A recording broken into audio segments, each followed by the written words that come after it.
राजस्थान के शेखावटी क्षेत्र में एक बार फिर आदिवासी पहचान का मुद्दा जोर पकड़ रहा है।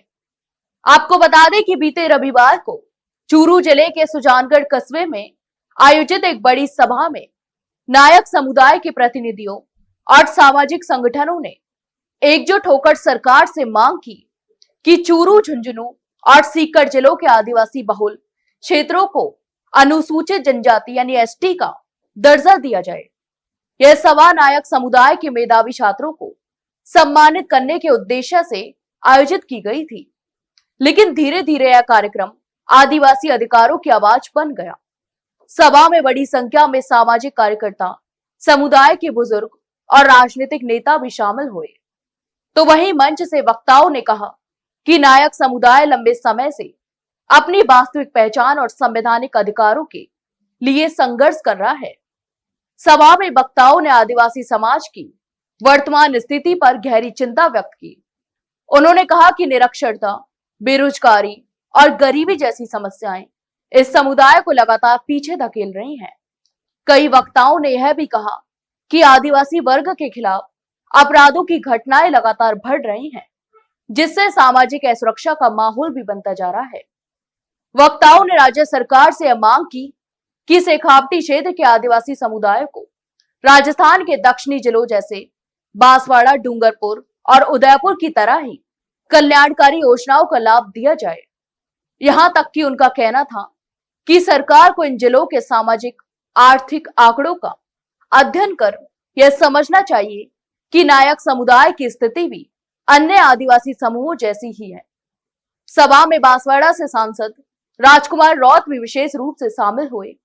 उन्होंने नायक समुदाय की मांगों का समर्थन करते हुए कहा कि नायक समुदाय के लोग मूल रूप से भील आदिवासी वंश से आते हैं और उनका इतिहास और परंपराएं भील समुदाय से गहराई से जुड़ी हुई हैं। उन्होंने बताया कि राजस्थान के बीकानेर, जोधपुर, गंगानगर, हनुमानगढ़, नागौर, अजमेर, सीकर, चूरू और झुंझुनू जिलों में लगभग 30 से 35 लाख भील नायक निवास करते हैं।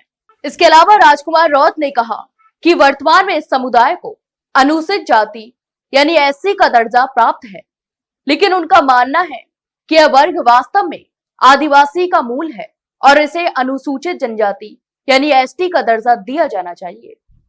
उन्होंने कहा कि यह कोई मांग नई नहीं है, बल्कि यह समुदाय कई दशकों से अपनी पहचान के लिए आवाज भी उठा रहा है। अब सरकार को ऐतिहासिक दस्तावेजों की समीक्षा कर इस भ्रम को दूर करना चाहिए। रौत ने आगे कहा कि केंद्र और राज्य सरकार को नायक समुदाय की सामाजिक स्थिति पर विस्तृत अध्ययन कराना चाहिए ताकि उन्हें उनका संवैधानिक हक मिल सके। उन्होंने इस बात पर भी जोर दिया कि नायक समुदाय की शिक्षा और रोजगार की स्थिति में सुधार के लिए विशेष नीतियां बनाई जाएं।